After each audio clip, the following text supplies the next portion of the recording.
আপনি কখনো মানুষের শরীর চিবিয়ে খেতে দেখেছেন? কিংবা মানুষের শরীর চিবিয়ে খাচ্ছে এমন ঘটনা কখনো শুনেছেন? দর্শক বন্ধুরা, আজকে আমি একজন মানুষের শরীর কিভাবে চিবিয়ে খায় সেই ঘটনাটা শোনাবো। একদম সত্য ঘটনা, যেটার মধ্যে কোনো রকমের ভুল নেই, কোনো রকমের কোনো ছলচাতুরি নেই। এই ঘটনাটা 100% সত্য ঘটনা, যা আমি শুনেছিলাম আমার ইংরেজি শিক্ষকের কাছে। ঘটনাটি ঘটেছিল আমার সেই ইংরেজি শিক্ষকের খালুর সাথে, মানে তার আম্মার বোনের হাজবেন্ডের সাথে ঘটেছিল ঘটনাটা। ঘটনাটা কি ঘটেছিল, কোথায় ঘটেছিল, কিভাবে ঘটেছিল তা জানাবো আজকের এই গল্পের মাধ্যমে। তো গল্পটি না টেনে সম্পূর্ণ গল্পটি শোনার জন্য অনুরোধ করছি।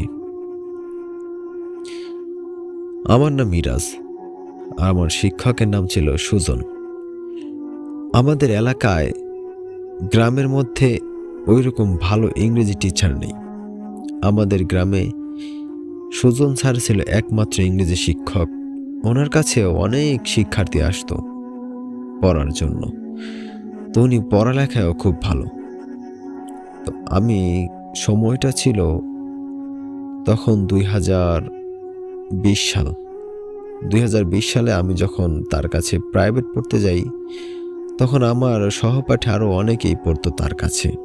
তার পড়ার স্টাইল, তার পড়ানোর স্টাইল, বোঝানোর স্টাইল এতটাই ভালো ছিল যে শিক্ষার্থীরা তার কাছে পড়ার জন্য ভিড় জমাতো।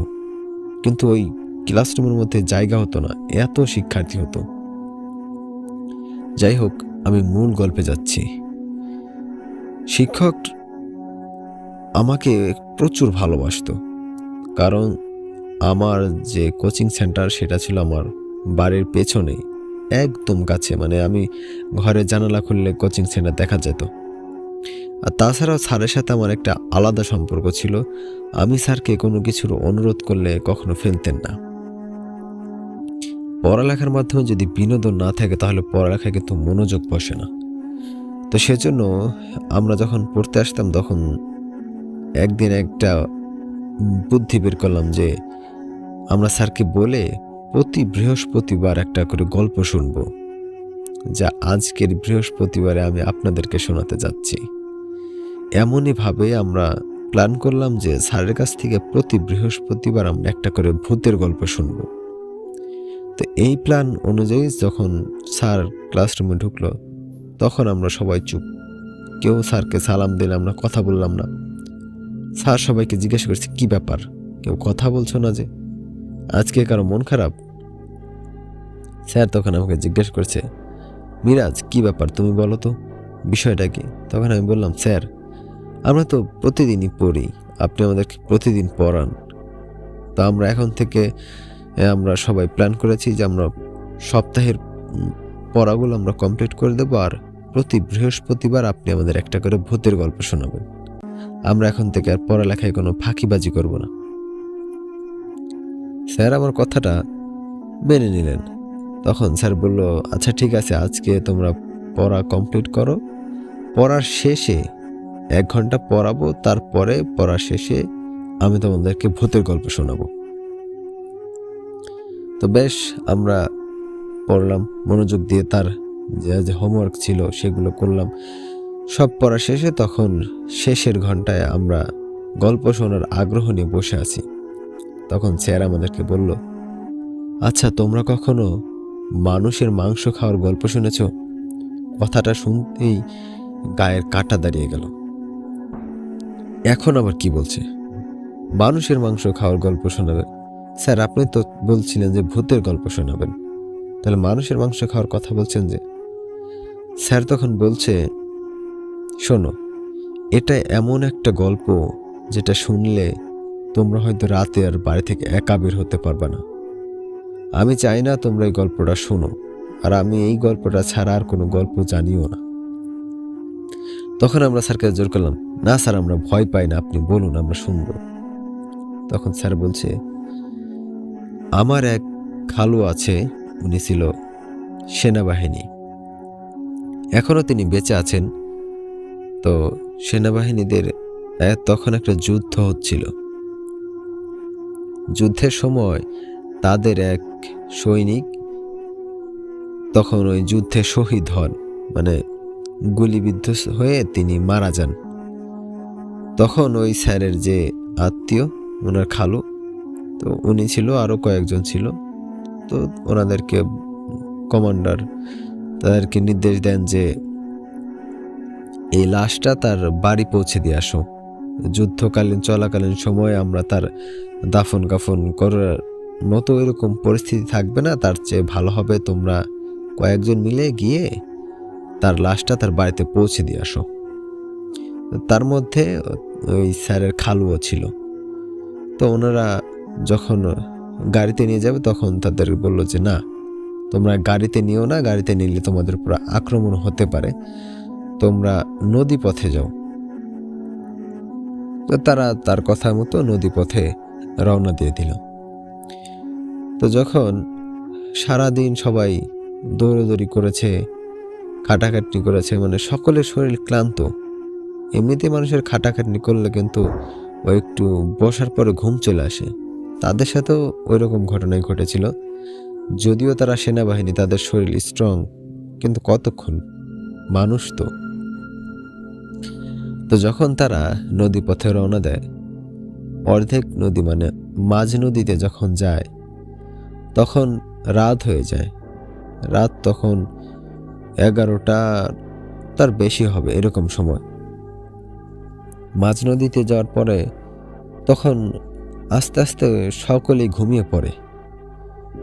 যখন নদীর পথে তারা চলছে, যখন রাত 1টা বেজে গেছে, তখনকার ঘটনা বলছি। তো মানুষ আমরা যখন মুরগির মাংস খাই, যদি হাড় দাঁতের নিচে পড়ে, হাড় যখন চিবোই, তখন কিন্তু একটা কর্কর শব্দ হয়, বোঝা যায়। আর যদি শক্ত হাড্ডি হয় তাহলে কিন্তু বেশ ভালো শব্দ হয়। তখন ওইরকম একটা শব্দ হচ্ছে। তো স্যারের যে খালু, উনি হচ্ছে ওই লাশের মাথার কাছে বসেছিলেন। তো মানে বসে থাকতে থাকতে ঘুমিয়ে গেছেন। তখন ওনার ঘুম, মানে চোখ মেলে তাকায়নি, কিন্তু শুনছে যে হাড় চিবোচ্ছে। উনি ভেবেছেন যে হয়তো আমাদের জন্য খাবার দাবার এনেছিল, তার মধ্যে মনে হয় মাংস ছিল, ওই হাড় চিবোচ্ছে কেউ।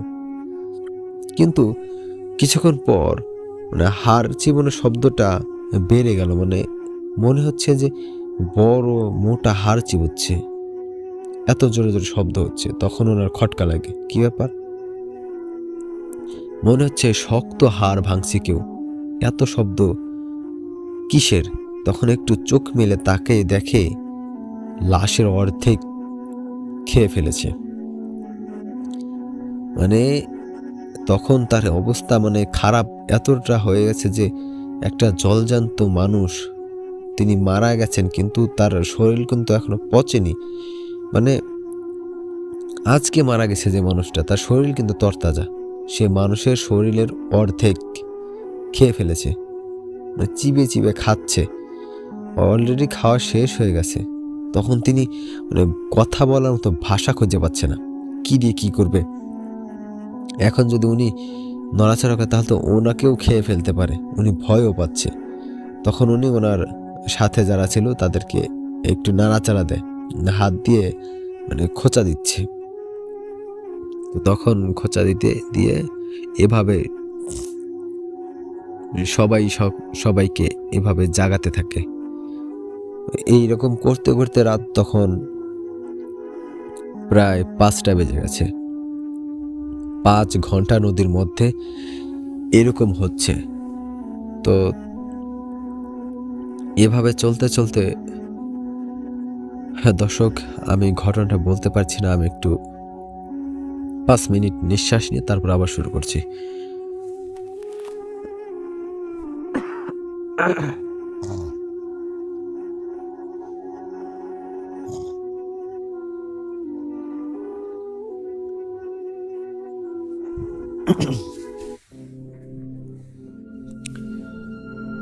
হ্যাঁ, ফিরে এলাম বিরতির পর। যেখানে ঘটনা থেমে গিয়েছিলাম আমি সেখান থেকে আবার শুরু করছি। তো উনি যখন সবাইকে একে একে ঘুম থেকে জাগায় তখন সবাই দেখতে পায়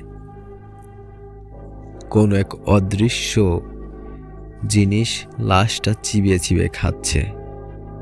তখন ওই জিনিসটাও বুঝতে পারে যে সবাই জেগে গেছে।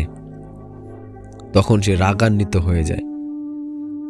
রাগান্বিত হয়ে যাওয়ার পরে তার চেহারা একটু একটু দেখা যায়। তখন সবাই ভয়ে এতটা ভয় পেয়েছে যে সবাই পাথর হয়ে গেছে। ঠিক তখনই মসজিদের মাইকে ফজরের আজান শুনতে পাওয়া যায়। তখন ওই জিনিসটা, যে জিনিসটা ওই লাশের অর্ধেক খেয়ে ফেলেছে, সে জিনিসটা বাতাসের সাথে উড়ে চলে যায় আর দূর থেকে জোরে জোরে আওয়াজ করতে থাকে যে আজকে তোরা বেঁচে গেলি, তা না হলে তোদেরকেও খেয়ে ফেলতাম, তোদেরকেও দেখিয়ে দিতাম আমি কি জিনিস। তো এই বলে তখন চলে গেল।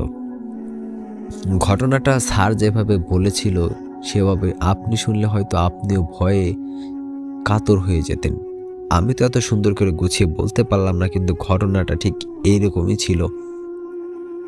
তারপর আমরা স্যারের কাছে জিজ্ঞাসা করলাম, স্যার উনি তো আপনার কাছে বানিয়ে বানিয়ে মিথ্যা কথাও বলতে পারে। তখন উনি বলল, না, উনি মিথ্যা কথা বলে না। বললাম, কিভাবে বুঝবো যে উনি মিথ্যা কথা বলে না, এর প্রমাণ আছে কি? তখন স্যার আমাদেরকে বলে, আমার ওই খালু এখনো বেঁচে আছে, কিন্তু ওনার 2 চোখ অন্ধ, উনি এখন কিছু দেখতে পান না। আমাদের মনের মধ্যে কৌতূহল বেড়ে গেল যে একজন সেনাবাহিনী, তিনি অন্ধ হয়ে গেছে, তার জীবন কিভাবে চলছে।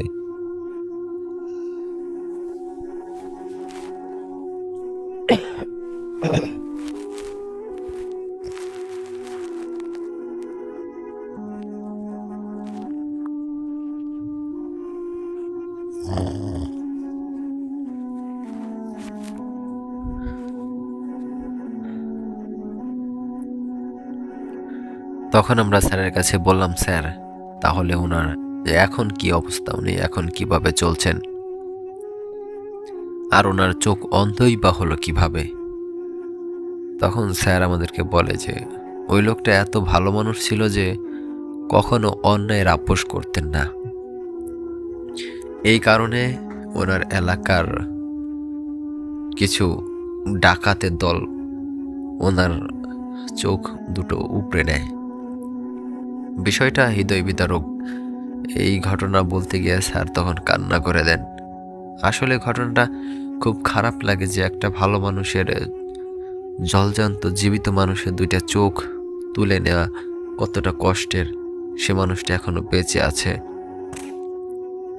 যার সাথে এত কিছু ঘটে গেছে, তিনি এখনো বেঁচে আছেন এত কষ্ট নিয়ে। তো আমি আর গল্প বাড়াবো না, তো গল্প এই পর্যন্ত শেষ করছি। গল্পটা যদি ভালো লাগে থাকে আপনারা অবশ্যই লাইক, কমেন্ট, শেয়ার করবেন। আর এরকম ঘটনা যদি আপনাদের সাথে ঘটে থাকে তাহলে অবশ্যই জানাবেন।